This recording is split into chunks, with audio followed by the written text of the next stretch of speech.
Hey, this is Mark Henry back again to tell you a little bit more about the occult and paranormal. Well, it is pre-Hurricane Nate. Nate just made landfall on the edge of Louisiana, so should be feeling the effects in a little while. It's moving at a pretty fast pace. I've been working on protecting my house through ritual and stuff in the last couple days, and I actually did some work with the weather and the hurricane. It is actually heading directly for my town, so wanted to work on that for a while, and now it went eastward, which is good because that means that we would get a lot less wind and rain. As it stands now, we're expected to get maybe an inch or less, which is really good, and winds that would probably be around 20-25 miles an hour. So lucked out again, or maybe it was the magic, you never know.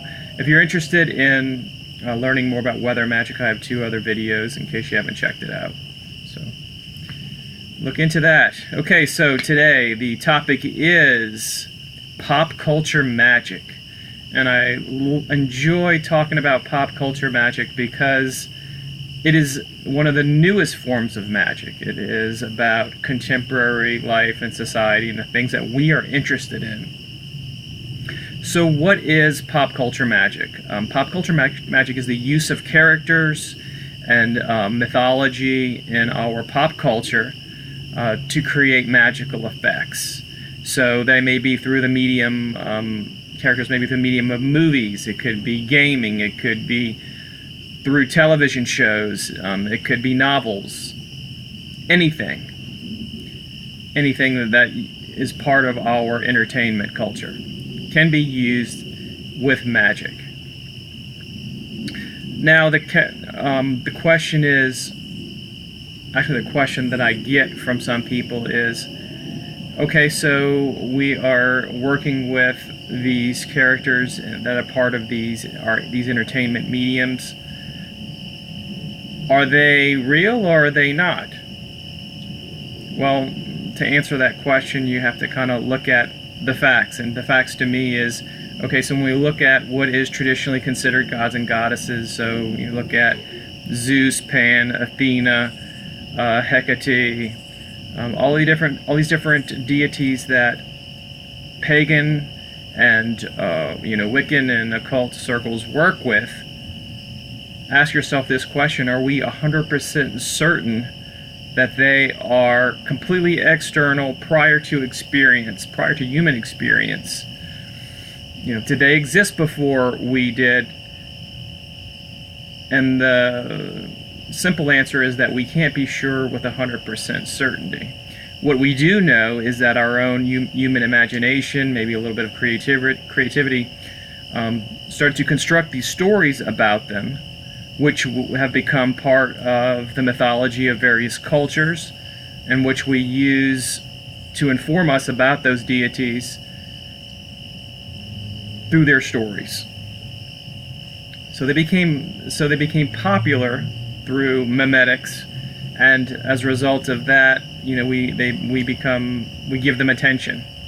So we give attention through our thinking about them, through our offerings, through our consciousness. And what does that sound like? That sounds like egregores. Egregores are a collection of energy with symbols, the stories, all of that type of stuff that we created with our human consciousness collectively. So in that sense, these pop culture characters that we interact with can still have a real human influence on our lives, which we can draw upon. How is that? Well, if you take something simple, that was made, it was an idea in someone's mind, the creator. What happened? It turned into a novel, turned it into a movie. If it lasts a certain amount of decades, it has a lot of power. So we think about Star Trek.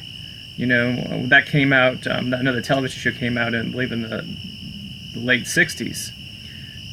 1977, Star Wars movie came out. So now we're talking about at least 40 years. So these type of fandoms and characters have a lot of power if you want to use that model as an, of the egregore. Now the second model is you can kind of stick to being a purist and say, okay, so perhaps these characters are actual entities, gods, spirits, goddesses, that are interacting with us through pop culture, through these characters. And they're informing us about themselves, about reality, about life, and about their characteristics just through other faces. That's something to think about. But in any case, whether you consider it an egregore, if you consider it an existing deity that is taking shape. And by the way, I see this also with spirit guides. Sometimes they will take the form of something that is more impactful to you, that is more persuasive to you. But their essence and their energy is something different. It's just that they're taking on a persona. And that's the way I like to think about that second model of pop culture magic. Okay, so let's say we got past all of that and you actually want to have very practical experiences working with pop culture magic. So what do? Well, think about what I've talked about in my other videos. How do you do magic? How do you create magical effects? Well, one, what I've talked about is you have to develop a connection with the deity or entity or the character in pop culture magic. Develop a relationship. You can use things like evocation and invocation to call them forth, or to actually embody them, gain some of their characteristics, some of their power and interest. Maybe you feel like you need to change in some way to be more in alignment with that character. Another thing to think about is to be sure that whatever character that you want to work with, that you understand the mythology and behaviors behind them. For example, let's say that we'll pick kind of an old fandom. We'll pick Superman, and Superman's been around, I want to say, since what, the 40s? Comic books? So Superman's been around a long time, but one of the things about Superman is that if you were to use him for some type of protective magic, you have the Superman symbol, you stare at it, you call upon Superman, and that, it's almost, you use the symbol, his symbol like a sigil to contact him. You call upon Superman, maybe you create an altar for him, and you want his protection in daily life. Well, one of the things I've noticed about Superman is that he will, when he shows up, it's at the very last minute. So if you were in a boat that was taking water, the boat would be almost underwater before he shows up and saves the day. So you might want to think about that as that flavor of protective magic. That's why you have to understand how these particular characters operate. I would want maybe something happen earlier. Superman just saves the day at the last minute. Everything's about to just turn upside down and past the point of no return, and then he shows up. So that's why I particularly wouldn't work with Superman. Other things.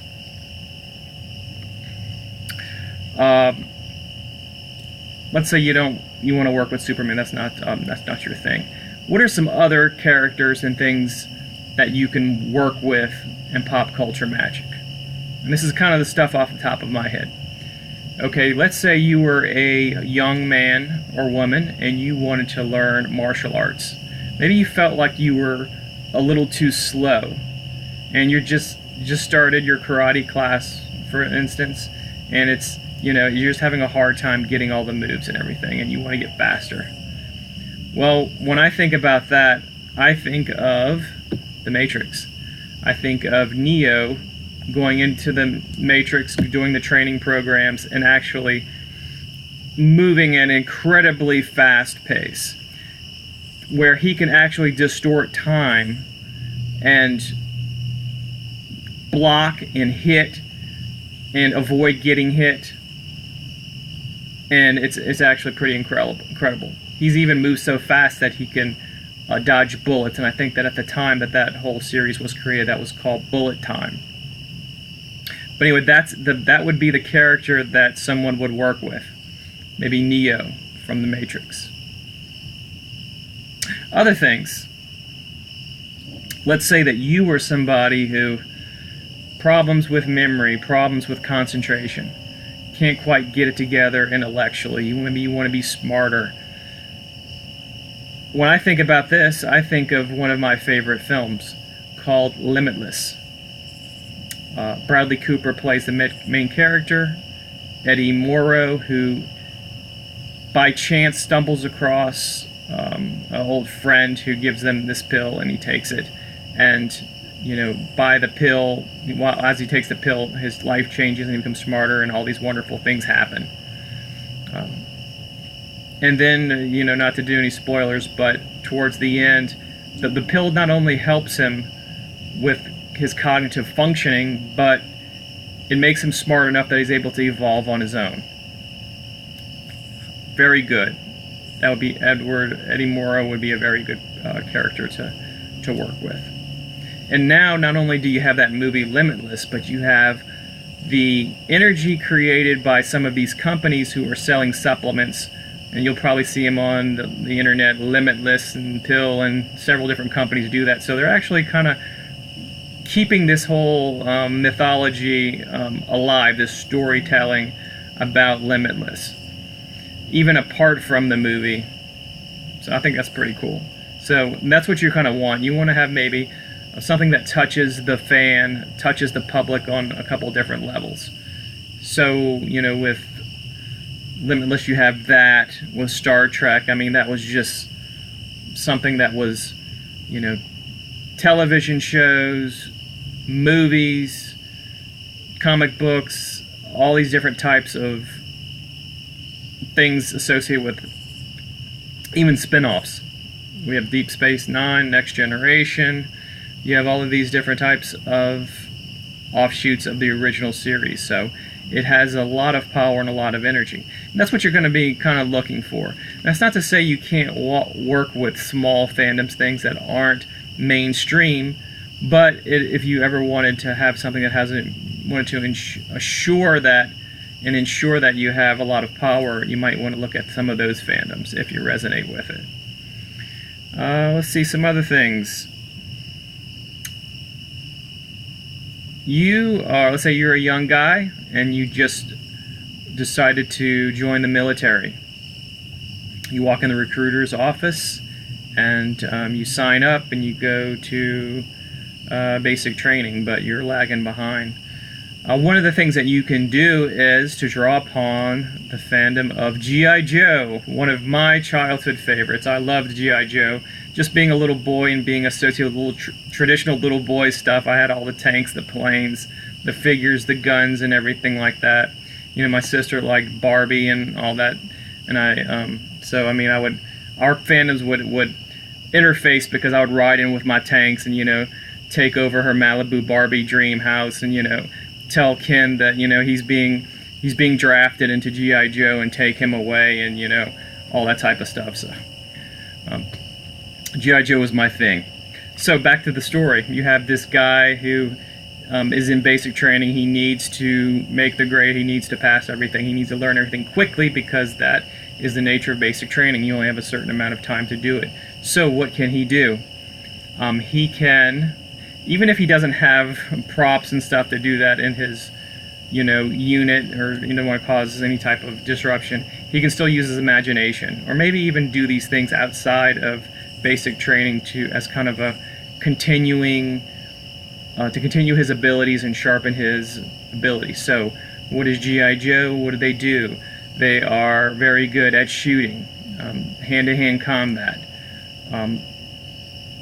counteracting Cobra, which is the major terrorist organization of the United States trying to do various nefarious things. That would be perfect. Actually, it probably would be good also, G.I. Joe would be good for somebody who was interested in working for Homeland Security, and with that whole thing of terrorism. So according to theory, what this young soldier could do is he could actually learn and sharpen his shooting skills faster than if he would have interacted with this particular fandom, and maybe he can pick a character in G.I. Joe to work with. If he was a heavy machine gunner, you like Roadblock and all these type of people, but I'm not going to bore you with all those characters. So G.I. Joe for that gentleman. I actually came up with a funny one too, another context. I was thinking about this earlier today. Let's say you had somebody, male or female, for whatever reason, maybe they experienced abuse or neglect growing up, but as an adult, that they have a hard time connecting with people, relating to them. Very narcissistic, very much self-centered, into their self-interest. They can't put themselves in another person's position. What could that person do? Well, first of all, they probably wouldn't do anything until it served them, because they're very selfish. They may, it probably wouldn't be until their life was coming apart. Maybe their wife or husband was leaving them. Their boss was about to fire them. All these types of things, consequences, as a result of their attitude, thinking, and behavior. What that person can do is, and I know this is going to sound ridiculous, but I think a probably good fandom for them would be the Care Bears. The Care Bears. I hated the Care Bears when I was little. But that might be a better one, because the Care Bears, each of them had a particular type of thing, especially that they were associated with. And they went out and they helped kids and helped people care and help the environment, and very other-centered type of activities and other-centered type of thinking. Very touchy-feely, but maybe this narcissistic person can use a little bit of that. So I imagine that if he was or she was in a crisis situation and wanted to work magic in order to associate some of these qualities and abilities to them, that might be a fandom that they can at least try. Okay, also, I know that I talked just a little bit about pop culture magic, but I am not the expert, but I want to direct you to the expert. That expert is Taylor Elwood. Taylor has written probably over 20 books by now, and he's written at least 3 books on pop culture magic. I think Pop Culture Magic, Pop Culture Magic 2.0, and I think it's called Pop Culture Magic Systems, if I'm correct. You can find him on YouTube. I'm going to give you a link to that.